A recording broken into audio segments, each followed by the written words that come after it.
All right, welcome to Bet the Edge. I'm Jay Croucher here with Drew Dinsick. Today we're going to do AMA pod show. We will talk about the NBA clutch and most improved player markets. Talk about Man City, Liverpool, repercussions in the Premier League. Off of that, we'll talk some tennis as well.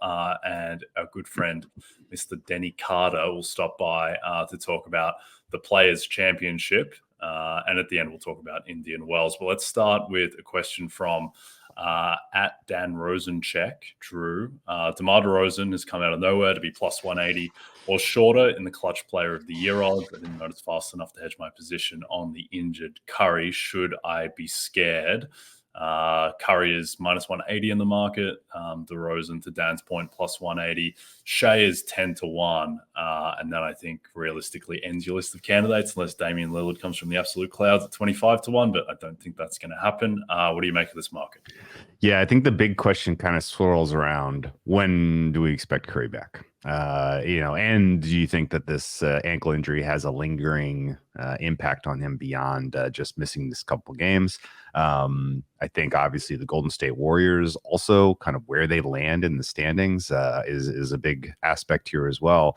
But it's very, very tough for me to wrap my head around this award still. We talked about this a couple weeks ago, and I was like, I just don't, there's so little guidance on how you ultimately decide who gets award like this, that it's just a ton of guesswork.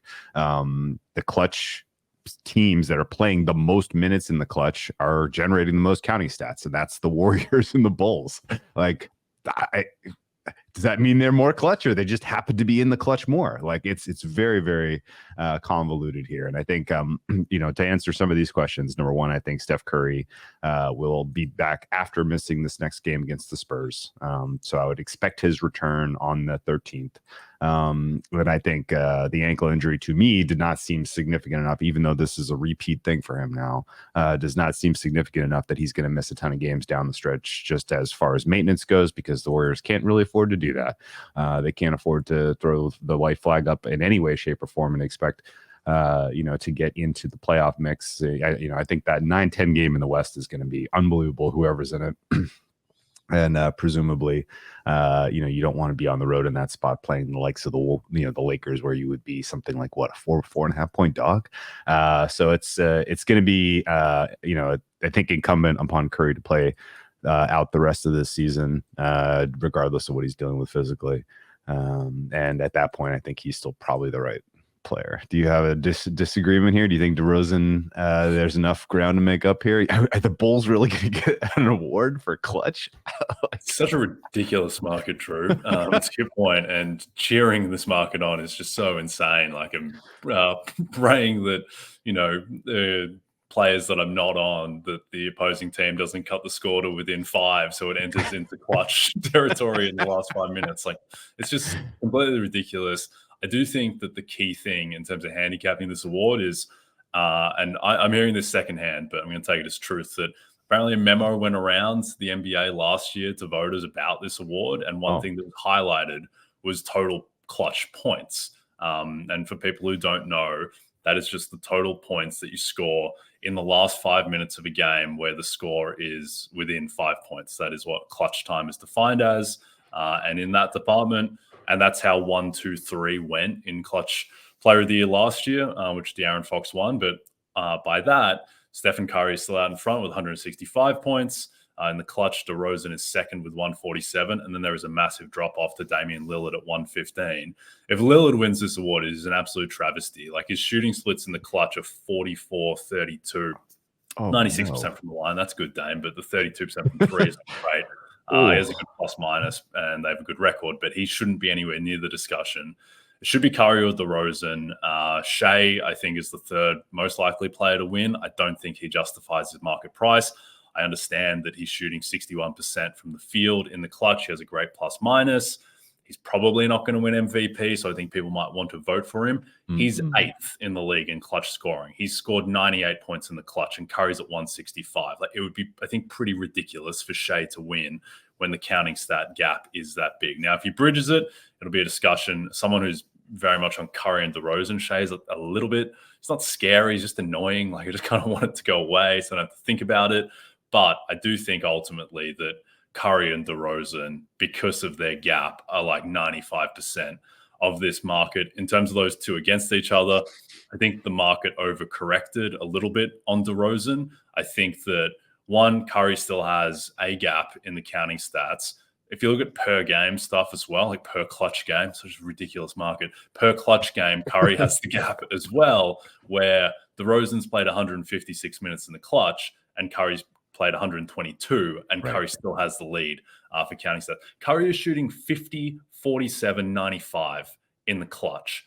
And now he's only got a +3 clutch plus minus, and DeRozan is +72. But I don't know. Does clutch plus minus really matter for this award? Like Kobe White has a much better plus minus in the clutch than DeRozan. Like, where does this factor into it? Like, I think ultimately what is going to happen is, and you've seen like the viral tweets go around about how Curry laps the field with clutch field goals made, clutch 3-pointers made. He had the epic shot against Phoenix to walk them off effectively. I think so long as Curry comes back, and it seems like he will, that he should still win the award. But I thought like 2 weeks ago, whenever we last talked about this, I thought this was pretty close to done. I no longer think it is done, but I still think that Curry, I think he should be more like -200, and there is some -145 about in the market. So that is my breakdown of clutch player. They should get rid of this, guys. What do we? No, I love it. No, okay, fine. Keep it. Make more of these crazy, stupid ones. Then, don't take this as betting advice. The most clutch players, the guys who have played the best in the biggest games at the end of the games. Jokic. It's Jokic. Second best guys, Shea. You know what? That's your 1 and 2 right now for the MVP. Why do you need another one of these? So yeah, I think I don't know. I don't think ultimately, they're going to coalesce around Jokic just because of how good he's been in the very minimal clutch minutes he's played. Okay. I think the closing of the gap is DeRozan scored a bunch of points in the clutch to narrow the gap, because last time we talked about this, didn't seem even possible to close this gap. He's doing it based on volume of time spent in the clutch, and as long as Curry's healthy and playing, he's still probably going to win. Yes, no, I am there with you. I think DeRozan should be more in the +230 type of range, and his price has gone shorter than that. So I think that Curry is the bet price, and then there's Shea and to a very lesser degree Jokic are the two guys that I would monitor. Like if Jokic has a game where he scores 19 points in the clutch somehow, an OT game or whatever, then it might become a little bit interesting, but we're not there yet. Also, there is going to be zero campaigning for Nikola Jokic to win Clutch Player of the Year. Absolutely zero. All right. Question from at Paul Minju Choi. Magic versus Heat for the division. Starting to see some plus money pop for the Heat. What do you make of this market, Drew? We're recording Monday afternoon. So yesterday, the Magic had a pretty bad loss to the Pacers at home. Yeah. But the Heat had a much worse loss home to the Wizards. Oh man, the Magic had a chance to put this thing away. The Knicks game was a terrible spot for them. Like, don't get me wrong. Like, I did not expect the Magic to go and beat the Knicks in that just brutal spot, especially with no Suggs and with with the Brunson coming back. Like, that was not a fair fight. They need Suggs back badly though. My goodness gracious, the guard play this last couple. Oh my goodness. It is it's not good, and I think I'm that of all the injuries, of all the bets that I have going right now, the one that I'm the most keyed on is Suggs and his ability to return and help elevate this team, because everything else breaks right for the Magic for the rest of the season. Jay, would you be surprised to know that for the rest of the month of March, they only have one road game, and that game is against the Toronto Raptors, who are doing the exact same travel from Orlando to Toronto to play that game. And so I think ultimately, like, this is as good a setup as you could possibly have to coast this thing in. And as long as they get Suggs back and he's, as effective a player as we saw, at times this season, then I think we're in good shape. The murkiness around the Suggs injury is tough though, man. Questionable with a right thigh contusion. That's not one that I have a ton of I can't point to a ton of examples of this is a 2 or 3 game thing. Like, he should be back. Like, I really don't understand what's happening here, and they need him desperately. Assuming he does come back though, I make them meaningful favorites over the Heat. It's kind of an interesting mix what's going on right now in 4 through 6 in the East. One of these teams, Knicks, Pacers, Magic, and Heat, is going to be in the plan. And I don't think the Heat necessarily want to find themselves in the 7. If the Magic and the Heat continue to win, then I do think there's a chance that the Pacers fall down into the 7 the way they're playing basketball right now. And in that world, maybe the Heat aren't taking the end of the season as seriously as the Magic might. So maybe that is just a little bit of an X factor tilting in favor of Orlando. But again, I'm talking my book a bit here. I need them to get this one home. I think the best price I got when I was really just convicted that the schedule imbalance was not being priced correctly. I think I have Magic at about plus 215, and I stopped betting it at plus 184. So this will be a big one if I can get it, and I need Suggs back in a big way. Yep, indeed. Okay, question from Stephen Gurrett. At the risk of being repetitive, I have 2. What resources can a casual tennis fan use to understand players' strengths and weaknesses on different surfaces? And 2, are Maxey and White false favorites for most improved player? Thanks. Let's start with the most improved player one, just because we're talking basketball, and then I'll throw to you on tennis. But we've talked about this a bit offline, had a discussion in a thread with some other people about this. I think this is the most mispriced awards market at the moment, where I don't think there is any reason for Tyrese Maxey to be favored over Kobe White for most improved player. And I think a thing that I've gotten better at over the journey is kind of divorcing my own opinion about on a player winning on merit or not versus just what are the voters going to vote for, because that's what we're ultimately betting on. And I just, from everything that I've seen and heard from voters, and also just voter types, like guys who have had votes in the past or are beat writers who are somewhat representative and are writing columns or on podcasts where they've actually gone through a process and thought this out, everything that I've heard and seen is shifting towards Kobe White. I think you just take a step back and look at their cases. Maxey has increased his scoring by 5.7 points per game, and his efficiency has fallen off. He's now below league average shooting efficiency, whereas Kobe White has increased his scoring by 10 points per game, and he's doing it on career best efficiency, and importantly, with a higher true shooting percentage than Maxey. So he's a more efficient scorer. I think the other thing too is that a big element of most improved player is like how surprising or unexpected the improvement was. I don't think anyone is surprised that Maxey is doing this. Like this is like linear expected improvement. And with Kobe White, like this guy, and I just tweeted this out before, but Kobe White was like Shake Milton before the season. Mm-hmm. And I don't think Kobe White is an amazing basketball player or anything, but he's an efficient, decent basketball player who's now like positive EPM. Like he's having a really good year. He's leading the NBA in minutes. And it's just a more surprising development. I think he's got a better story as well now. Bulls started 5-14, and they're like, I think 25-20 since then, thereabouts. They've saved their season without Levine and Lonzo, whereas Maxey, like the team is a heavy favorite to fall into the play-in. Seems like he's losing steam. So I don't know why Maxey is more likely to win the award than White. People also just have an issue with like 20-point per game scorers existing and then winning the award like the following year, where Ja Morant was off ballot like 50 times. Shai Gilgeous-Alexander was left off ballot a fair bit as well. So I think that Kobe is going to be on almost every ballot. I think that he's going to come close with Tyrese for first places, and then I think he's going to handily beat him on seconds and thirds. But what do you think? Have you seen Kobe White's plus minus in the clutch, Jay? Yeah, he's got a better plus minus than DeRozan in the clutch and in. He's got a better plus minus than Jokic, better plus minus than Shea. Like, were you in the right conversation here? No, no. It's I'm about waving the white flag on Jalen Williams being able to get there, on Kuminga being able to get there. Like, the problem, the candidacy needed to really, really catch fire out of the All-Star break, and it didn't. And the candidacy for Kobe White, while it can be attacked, I think is definitely stronger than Maxey's as currently constituted. And Philly looked very likely to me to be in the play-in, which I think is a problem for them. And really a problem for any of those guys getting awards.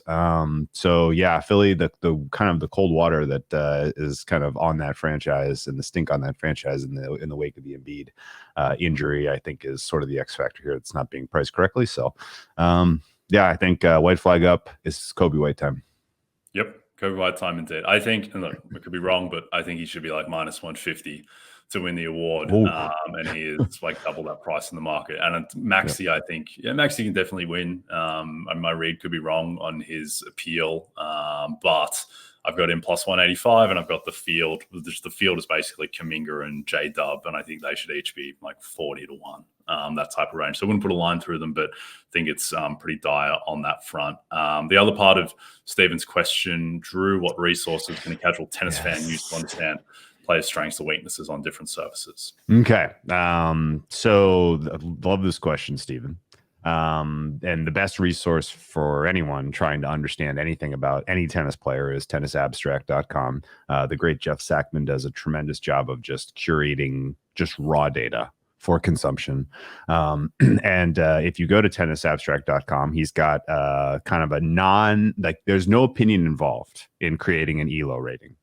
And if you specifically look at only matches performed on a given surface, hard, clay, grass, and compare those ELOs, the raw ELOs, to their total ELO, you'll get an immediate snapshot of, okay, player strength is much better on clay than on hard court. And then if you click through that, a given player where you're seeing that, and you look at they will tell you, players will tell you through their history of tournaments they're competing what they prefer, right? If a guy is elected to go to South America to play in Cordoba, Buenos Aires and Rio, instead of, performing on, going to the indoor, hard court swing in Rotterdam, Marseille and Lyon, I can't remember what the third one is now, but Montpellier. And it's a guy that's from, Europe. And you're like, well, he's specifically going out of his way to play clay. Like, he's telling you something. And I think then, you can kind of look at specific splits. And what you really want to kind of focus on is hold percentage and break percentage on a given surface.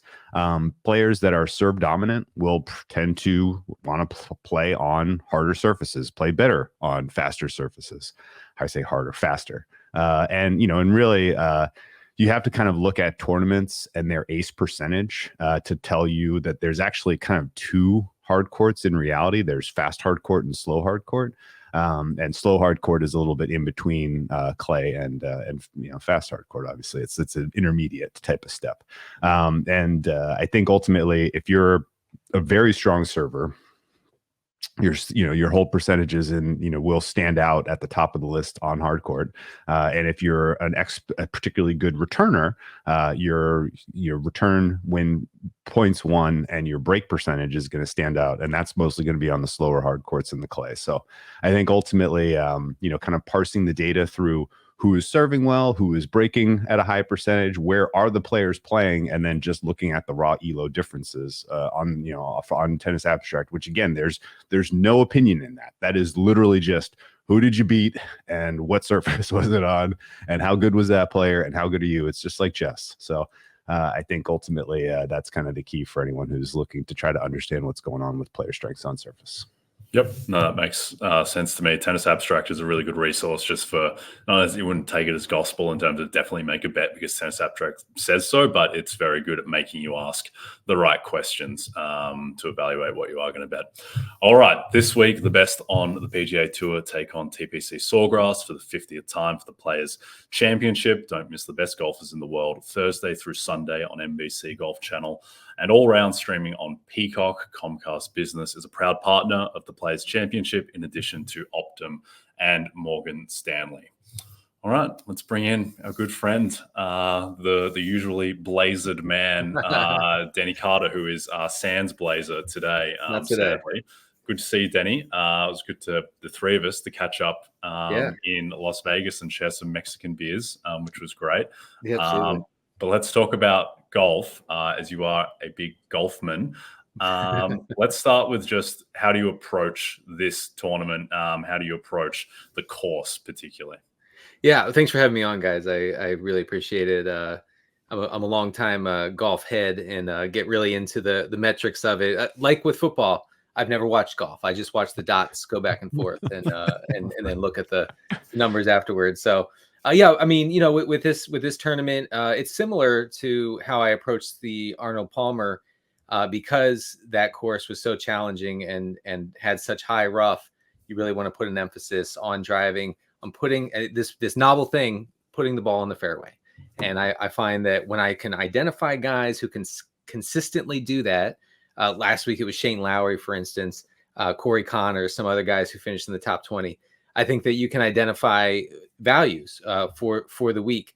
So for the players, I actually have 3 metrics to look at, which is bogey avoidance, strokes gained on approach, and then good drive percentage. And that good drive percentage is not just hitting in the fairway. It's hitting it in the right part of the course. It's not hitting it so far out that you have to chip out or hit it out of bounds or whatever. So it is it's a critical part of the formula for how to find guys who are putting it in play and then ball striking well enough to get you there. I don't really look too much at putting. Maybe that's a little bit of a blind spot.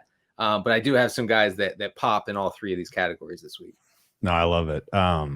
Bogey avoidance is a perfect proxy for what you're describing, which is course management, right? And that's not something that's accounted for in data golf, for instance. But one of the things that is accounted for in data golf, and this is a little bit of a softball here, so I'm setting you up, I guess. All right. The TPC Sawgrass is sort of the outlier when it comes to course history mattering, right? You can see a lot of examples of guys who have lit this place up and then the next year just stink out the joint.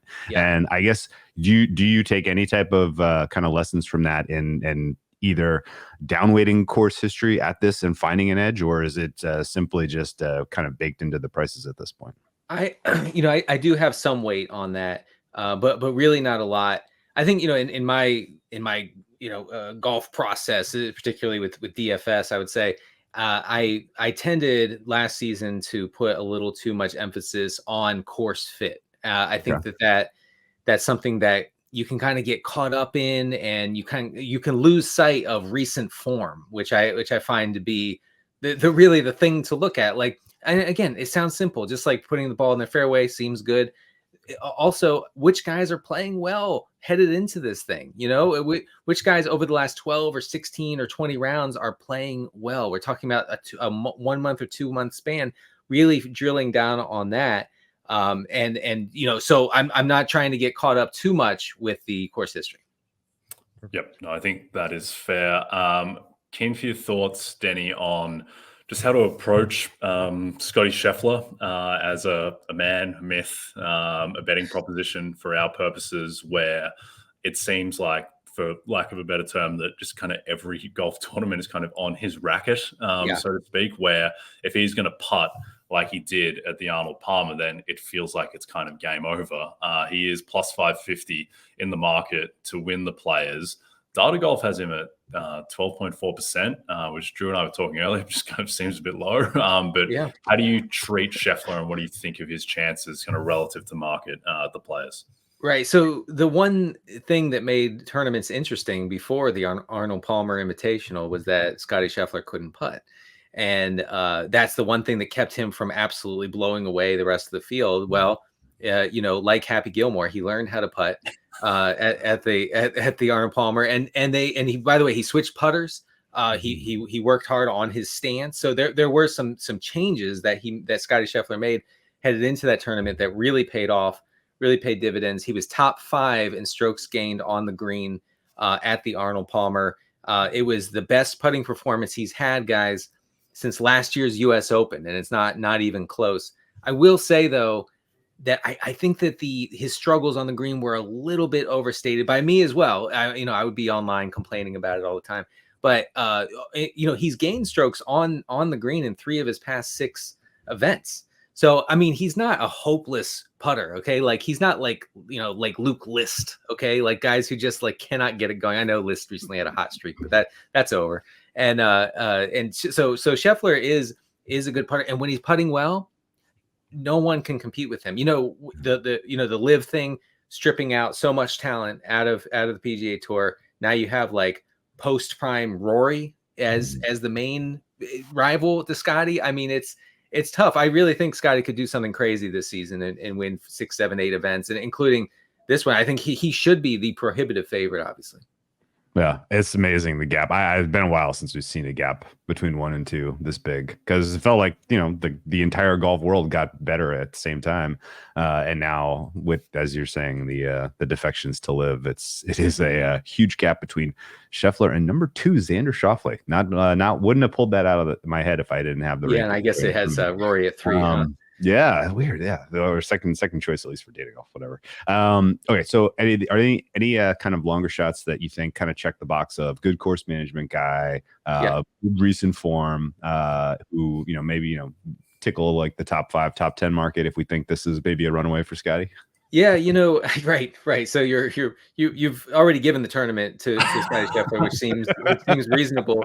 I mean, truly, Scottie Scheffler is you guys know this, is a machine from tee to green. The guy never wavers tee to green. It just depends on if he can make a few putts. And he started last week's tournament by missing a 3.5-foot birdie putt. So he didn't start it well, but he ended well.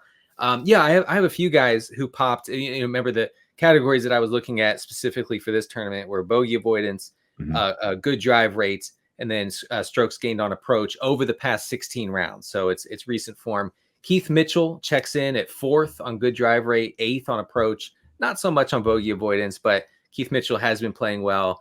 And then you have Doug Gim. I don't know if he's very well known among golf fans, but he might. Jay's shaking his head. Absolutely not.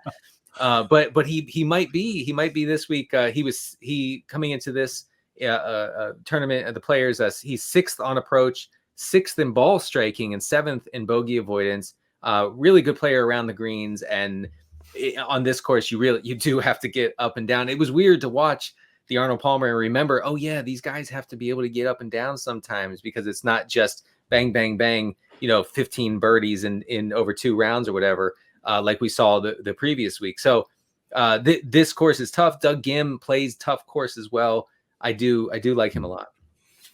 Okay. And also it looks like you have Minwoo Lee, my fellow Australian there as well, and Grayson Sigg.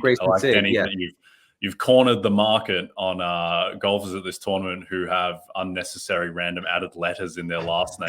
When Doug Gim with an H and Grayson Sigg with 2 G's. But what do you think of Minwoo Lee and Grayson? I'll start with Grayson Sigg.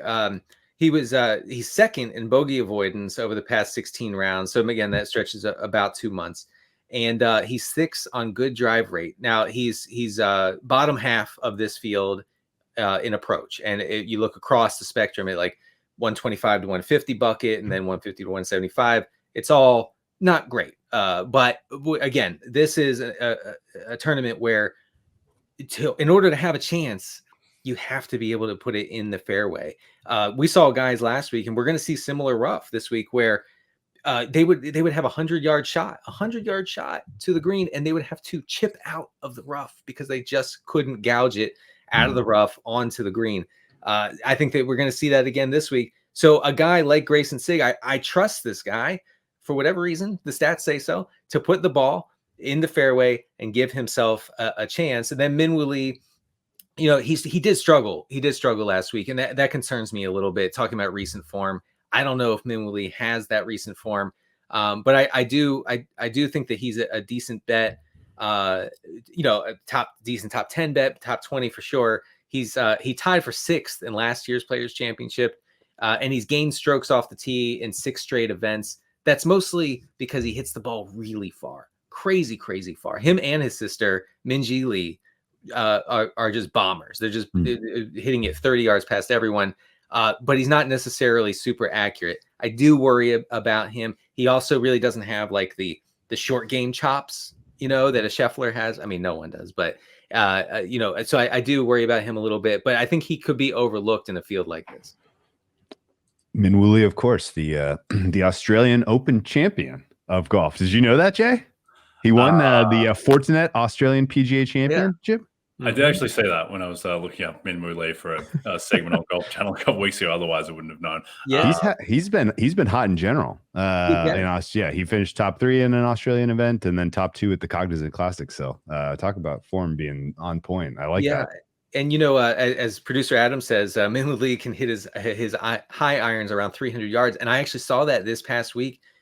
He took out, I think it was a driving iron, basically like a 2-iron, and just crushed it. And the ball, it flew like 280 yards. It was disgusting. I mean, he truly is like one of the longest guys you'll ever see on tour. And this is a really long course, so that does match up. Yep, he is the pride of Perth in Western Australia. Launches his drives like Shannon Hearn, the great West Coast Eagles Australian football player, used to launch the ball off the halfback flank, Denny, which I remember. 4.5 listeners will get the reference to, but that is fine. So everyone can follow Denny on Twitter at CDCarter13. Denny, can you tell people what NFL content you're working on at the moment? Oh man, so much, guys.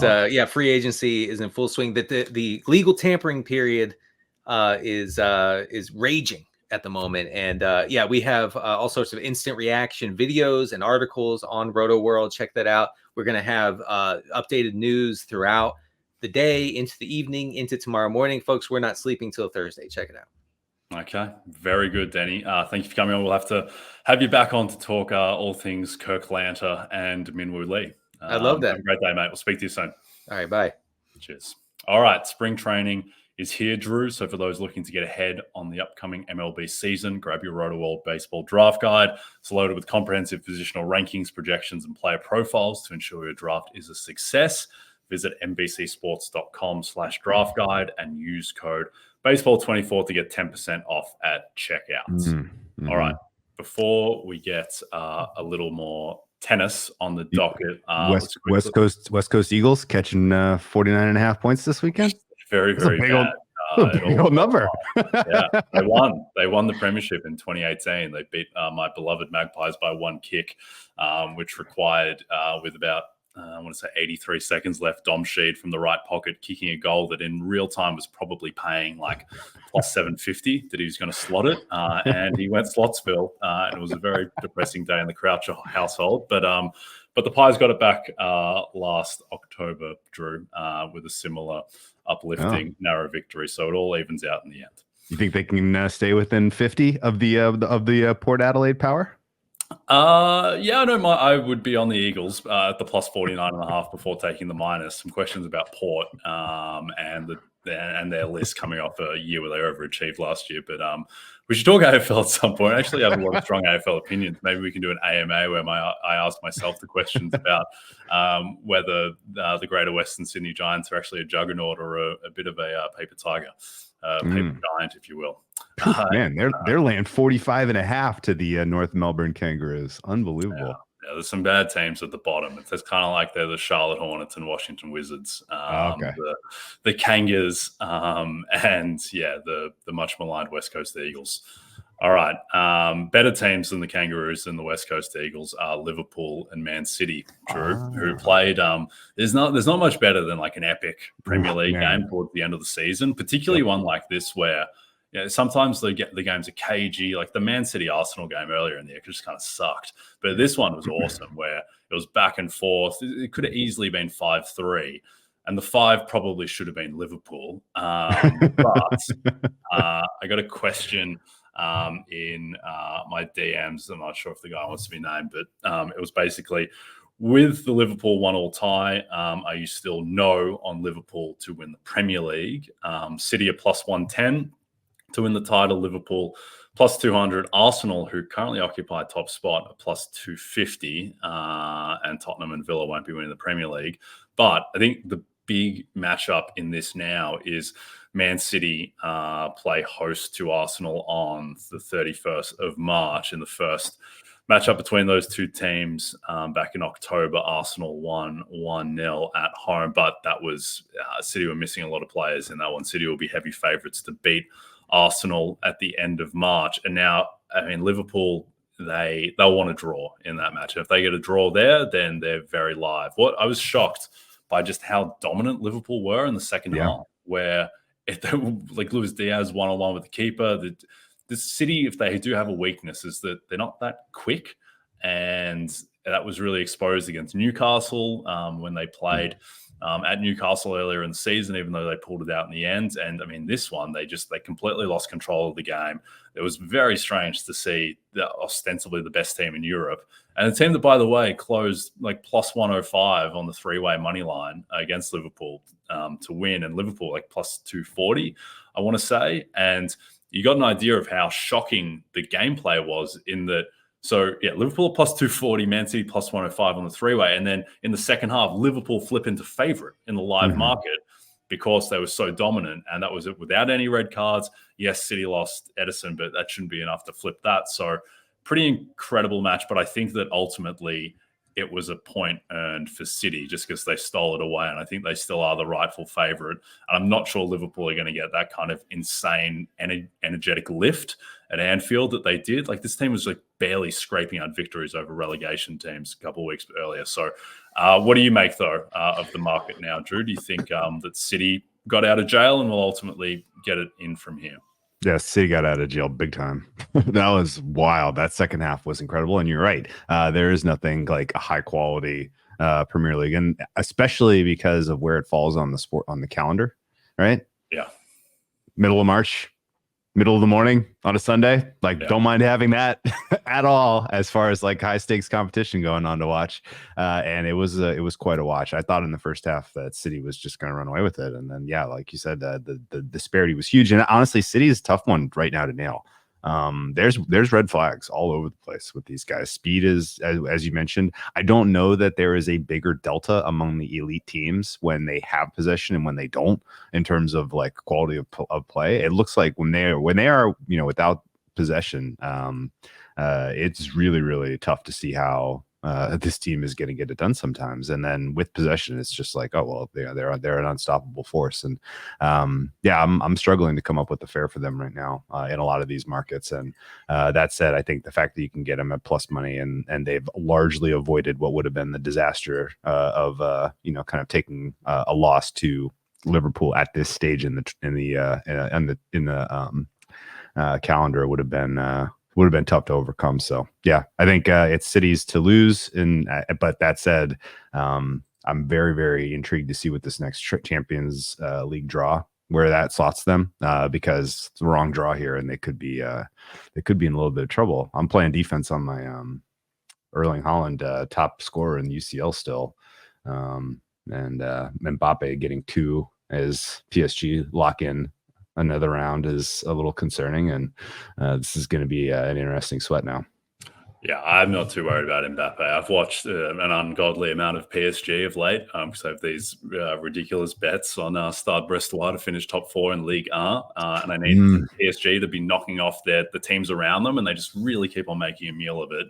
They can't beat anyone at the moment, just kind of kings of the aimless draw, currently PSG, but I think you'll probably be right there. City would be my bet at current prices. I just think that they're kind of, how they're perceived right now is probably less than what they are, just because they've always performed, I think, poorly at Anfield relative to expectations. It's just a really hard place to play. This is Jurgen Klopp's last game at Anfield against Pep, more than likely. And I think there was a huge lift out of that. And City was rattled. Like, teams get rattled sometimes, and they really seemed like they were rattled.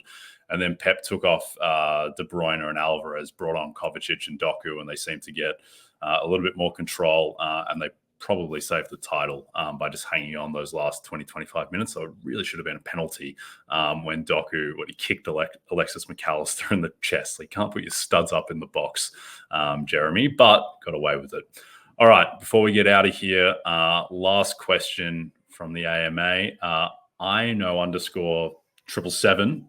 How did you get into betting tennis, Drew? And then I'll talk some Indian Wells. Yeah, so I needed the key step in my kind of progression as a player was realizing that I got to the end of a football season where I had done very well, but I just didn't have much to show for it. And I was like, what the heck happened?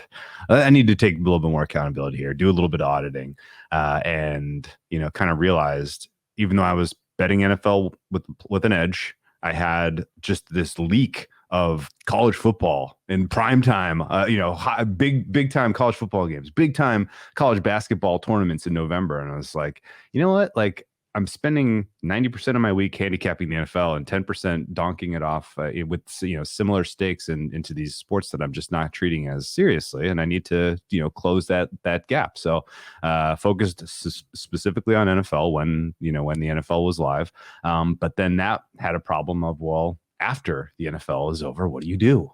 And it just so happens that the handshake between tennis and the NFL is perfect in terms of calendar. The Australian Open has, it happens right as NFL is winding down in the playoffs, and then you carry through and you basically have daily matches throughout the entire NFL offseason, ending with the U.S. Open, which ends on the first NFL weekend of the season. So it's like a perfect handshake in terms of coming up with a handicap complement to the NFL with the yearly calendar. And so I was like, okay, well, I'll take this more seriously. And so I started searching around for data.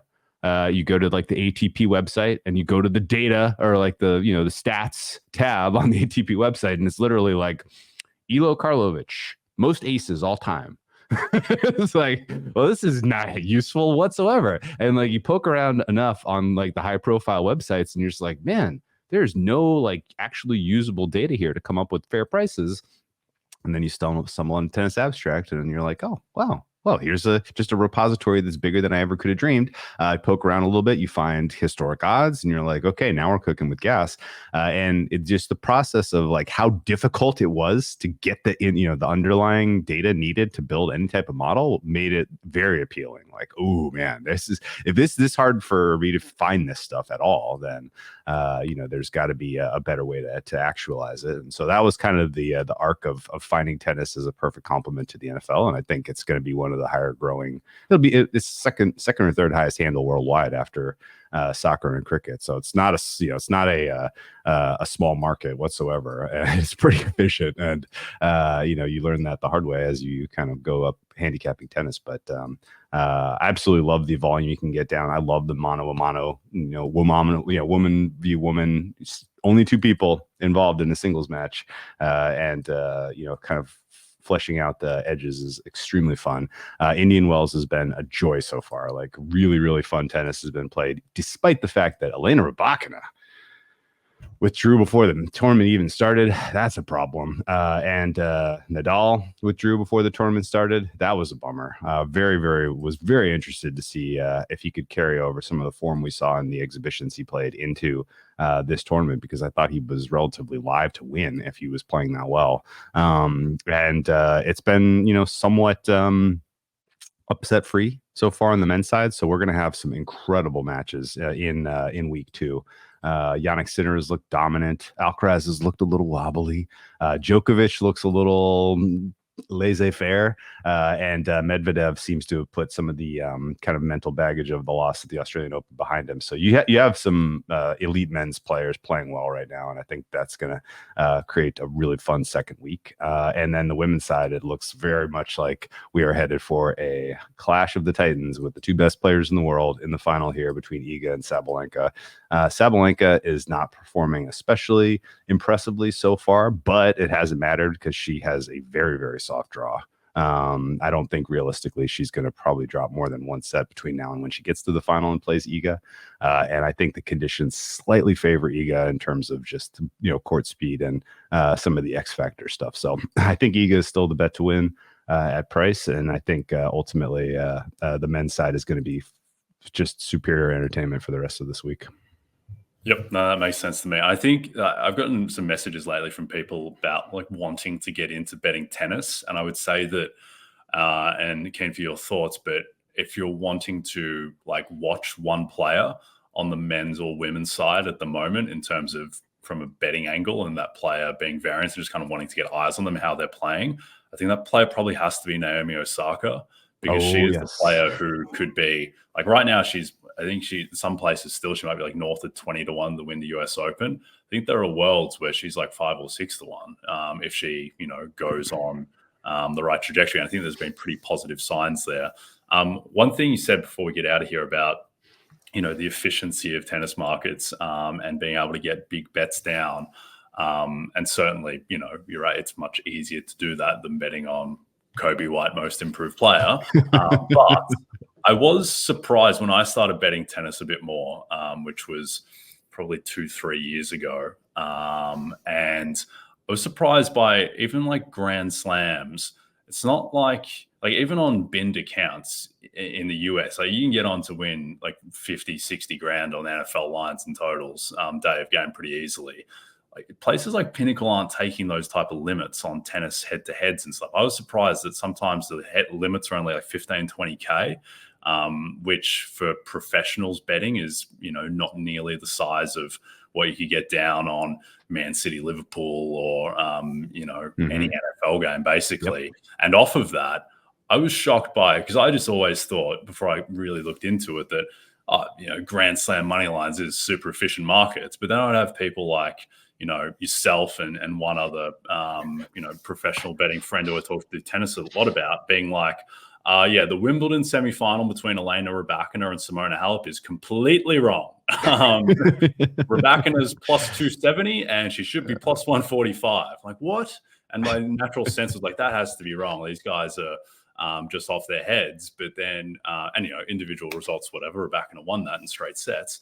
But like, how efficient do you think the market actually is, and what are the forces in terms of liquidity informing that efficiency particularly for Grand Slams? Yeah, I think your points are completely correct. Pre-match betting is not as big as you can't take as big a swing. But that also said, I think the in-play volume can get astronomical. Sure. Particularly in some of the exchanges, like the Djokovic Federer final at Wimbledon 2019, I think set the all-time high. It probably got broken since then, but at the time it was all-time high. And there was something like 20. It was several. It was like, I think approaching like 100 million matched worldwide on Betfair in play, and it's like, how? Like, that's crazy. And so I think a lot of a lot of folks who have an appetite to really bet tennis professionally, they end up trading trading live. And that stuff is, I think, it's a job. you need it. And honestly, like tennis, for someone getting into it, in my opinion, it's kind of 50-50 between the likes of the NFL and the NBA. I think the NFL, there are plenty of people that can succeed without having any type of model, without any type of data, maybe like 10%, like, surface level power ratings for teams, but they have like, qualitative layers that you can put on matchups in a given week, or mental model stuff that, that helps you find an edge in the NFL. Whereas NBA is the exact other end of the spectrum. It's almost entirely, in my opinion, data crunch. Like, there's very little that I think you can get qualitatively to like layer on to really, really, help find an edge in the NBA outside of a few kind of, classical examples like rest and stuff. But the tennis is 50-50, where you need an underpinning that's numerical. You need to have some, fair for what the money line price ought to be.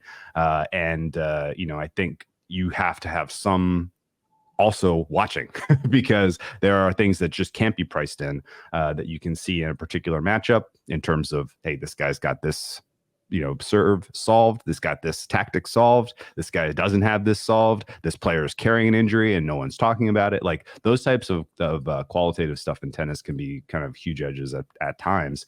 And the example you gave of Halep versus, Rybakina, like, in late stage slams, there's massive volume worldwide, and it's not sharp in a lot of these matches. And I think the kind of anchoring of, this happens in the NBA, anchoring of like previous success that Halep had at Wimbledon was just distorting the entire picture. Like, there were 4 women left at that time. Halep was the only one who had ever won Wimbledon, so she was an automatic surcharge plus 25% win probability in every market you looked at. And it's like, this isn't right. She's not playing that well. Like, she had a lucky draw to get here. Rybakina is playing much better right now. Ons Jabeur was playing much better. So, that type of stuff definitely happens at the Grand Slam level. And on the women's side in particular, because it's best of 3, attaching huge kind of past success is just wildly inappropriate. So, I would say that, it's a good kind of mid-stakes attack, place to attack if you're into the, if you're a professional player. And if you're a large stakes professional player, you're probably looking to try to get involved in play trading wise, because it's the perfect sport for that. The swings in a given match can be just so volatile. The volatility is just king in tennis. And, if you're able to dedicate your time to building a model to capture it and then, actually putting the time watching, then I think that's probably a hugely successful endeavor for a lot of people who take this professionally. Yep. No, I agree 100%. I think tennis is, for me, by far the most interesting live betting, live trading sport, because to your point, like in theory, it should be really easy to model because you have this very kind of controlled environment isn't the right word, but it's like, there's only two players and you should be like, all right, well, if this guy or this girl closed this price and this is the state of play currently, that should be this price, and you simulate it out. But it doesn't work like that because like there are momentum factors that go into models that change prices. And also like the watching thing, there were massive rorts on the Alcaraz Djokovic matchup in the French Open where it's like, oh, Alcaraz his body doesn't work anymore. Like he's still favored, like a big favorite to hold serve. He's no chance. Like he's just done. He's completely done. And I'll never forget the US Open final last year, Djokovic Medvedev. Yeah. Djokovic looked like he was physically kind of melting. And I think Djokovic, I want to say he closed like a minus 225 favorite in the final. And he won the first set 6-3. Second set goes to a tiebreak. And Medvedev is up 2-0 in the tiebreak. Djokovic is a setup and it's a tiebreak, 2-0. And Medvedev is favorite to win the match. And it's like, what the hell is going on? Like, this is a very subjective adjustment. Sure enough, Djokovic comes back, wins in straight sets. And that's something where like you just have to have eyes on that because you cannot be making informed decisions unless you're watching the match. And when that kind of stuff is going into pricing where you can get down to win tens of thousands of dollars, it makes it a very fascinating market and a vulnerable one, I think. So definitely a good one to get into for anyone who's just looking to explore a new space. Yeah. And honestly, like if NFL season ends and you think you're going to find an edge betting college basketball and you never run a number to that point in the season, I got bad news for you. You're not. Yeah. if you don't already have the infrastructure built to run player level numbers for the NBA, you're not going to figure it out on February 25th. Sorry. Yeah, exactly. It's also like there's only so many players. There's no different conferences and stuff. There's only so many surfaces. It's a bit more, I think, solvable than trying to go into, figuring out lower level college basketball or whatever. All right, we are done. Don't forget to check out NBCSports.com for more information to help you with your wagers. Thanks to those watching on the NBC Sports YouTube channel. If you're listening to us in podcast form, don't forget to rate and subscribe. And also a reminder to find all your favorite NBC Sports shows on Amazon Music. Just head to amazon.com/NBC Sports. Thanks to everyone who shot through questions for the AMA. We have lots left over. We'll get to them next week. We might tackle some before then too. But from Jay Croucher and Drew Dinsick, we'll see you soon.